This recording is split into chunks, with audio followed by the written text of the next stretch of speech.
تمريرة ومحاولة ونقل الكرة الآن للأمام في المكان السليم، ودائما الهلالي من هذا المكان يكون خطير، ولدينا حالة سقوط وحكم المباراة يشير إلى ضربة جزاء.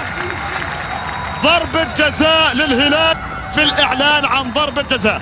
شوف اللقطة ولاحظ المحاولة ولاحظ بعد ذلك قرار حكم المباراة في اللعبة الماضية. شوف الانطلاقة اللي كانت من نواف العابد. هل يستطيع ذلك أم أن خالد عيسى، خالد وناصر، ناصر، الله!